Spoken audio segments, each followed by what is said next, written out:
Ils ont régné sur la planète plus de 170 millions d'années, puis ils ont disparu.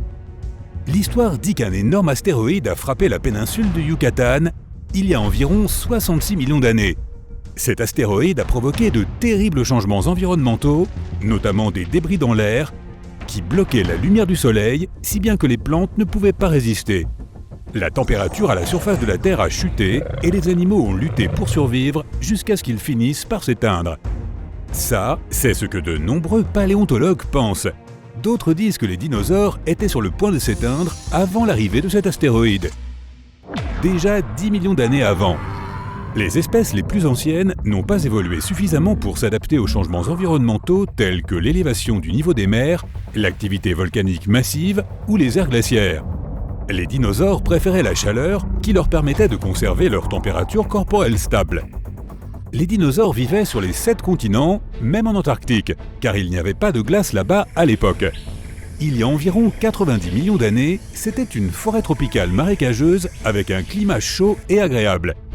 Même sa localisation était différente, car elle se trouvait à 900 km du pôle sud de l'époque. Le niveau de la mer était 170 mètres plus élevé qu'aujourd'hui, et la température de la surface de l'eau pouvait atteindre près de 35 degrés Celsius. L'Antarctique connaissait encore une sorte de nuit polaire, donc plusieurs mois sans soleil, mais le climat autour du pôle sud était doux et tempéré et surtout sans glace. Les dinosaures ne muaient pas d'un coup comme les reptiles d'aujourd'hui. Les scientifiques pensent qu'ils perdaient leur peau par petits morceaux et qu'ils avaient une sorte de fourrure de dinosaure.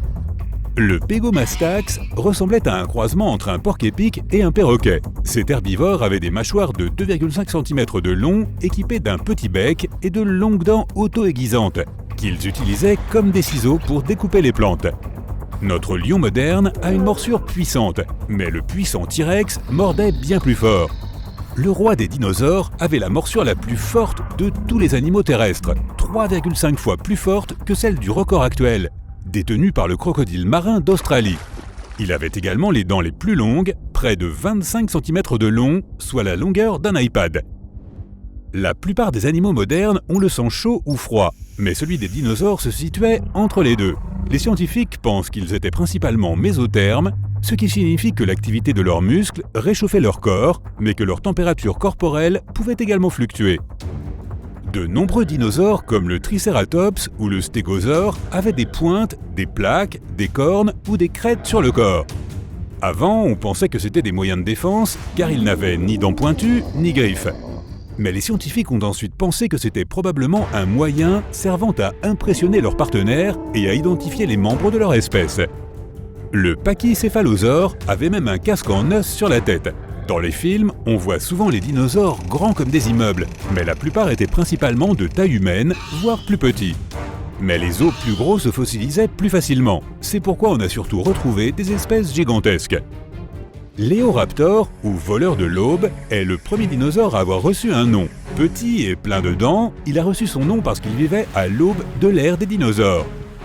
Il faisait la taille d'un berger allemand, mais n'était pas aussi sympa. Avec son dos voûté et recouvert de plaques osseuses et sa queue recourbée, l'ankylosaure était la version géante du tatou. Son point faible était son ventre mou, mais les dinosaures carnivores qu'il y avait après lui devaient d'abord arriver à le retourner, et c'était vraiment dur à cause de son impressionnante armure. On pense que même ses paupières étaient couvertes d'os. Certains dinosaures mangeaient de la viande, d'autres des plantes, et certains pouvaient même manger des cailloux. Le Gallimimus ne pouvait pas mâcher les plantes qu'il mangeait. Il ingérait donc des cailloux pour broyer sa nourriture. Il ressemblait à un étrange mélange entre un dinosaure et un oiseau, et ses poignets n'étaient pas capables de maintenir ses pattes avant parallèles au sol. Il n'aurait pas pu jouer au basket, le pauvre.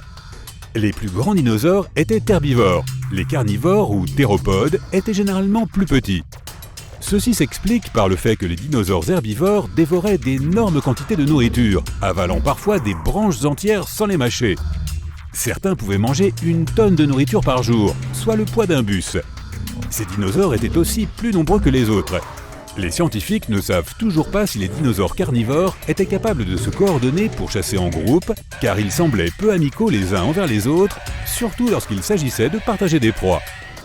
En observant la forme des yeux sur les fossiles, on pense que les dinosaures se déplaçaient surtout le jour et que seuls les petits dinosaures carnivores, comme le Vélociraptor, étaient actifs pendant la nuit. Ils chassaient ces petits mammifères qui cherchaient de la nourriture pendant que les grands dinosaures dormaient. Ces petits mammifères étaient généralement des animaux fouisseurs qui ont survécu au règne des dinosaures et à la période glaciaire en se cachant sous terre. Tous les mammifères ne se cachaient pas des dinosaures. Certaines créatures, comme le Répénomamus, volaient même les œufs des grands dinosaures, ce qui n'était pas facile puisqu'elles devaient éviter la maman dinosaure. Les chercheurs pensent que les dinosaures ont commencé à battre des ailes sur le sol pour courir plus vite afin d'attraper leur proie. C'est ce qui leur aurait progressivement permis d'apprendre à voler, après des milliers d'années d'entraînement bien sûr. Les dinosaures avaient des poils et des plumes, même les premières espèces qui ne volaient pas, comme le gigantesque et effrayant T-Rex velu. Les films mentent, tu ne pourrais pas rester immobile en espérant qu'un T-Rex passe à côté de toi sans te voir. Sa vision était probablement meilleure que celle des rapaces d'aujourd'hui, et il avait un très bon sens de l'odorat. On estime que le T-Rex pouvait courir à 19 km/h, mais qu'il se serait brisé les os s'il courait plus vite. Certaines espèces avaient une queue de plus de 15 mètres de long. Elle les aidait à garder leur équilibre, surtout pour ceux qui couraient sur deux pattes. Les vélociraptors ne ressemblaient pas à ceux que nous voyons dans les films, mais plutôt à des sortes de poulets préhistoriques.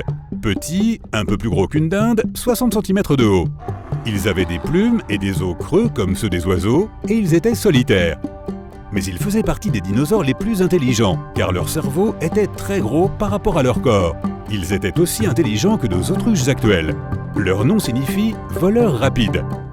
Les stégosaures avaient un corps massif, des plaques à pointe et un cerveau minuscule de la taille d'une noix ou d'un citron.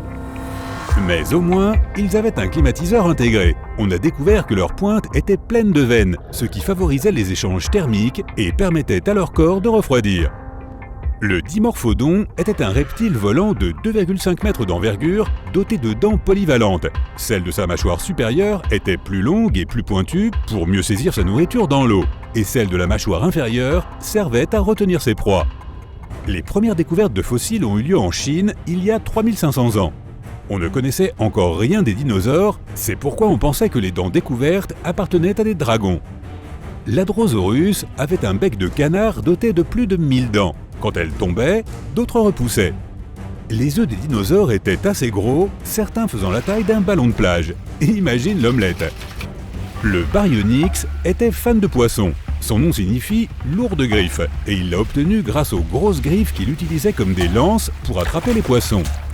Le Masosaure, également populaire dans les films, n'était pas tout à fait un dinosaure, mais un lézard marin, plus proche des varans et des serpents. Il pouvait élargir ses mâchoires comme le font les serpents pour avaler sa nourriture.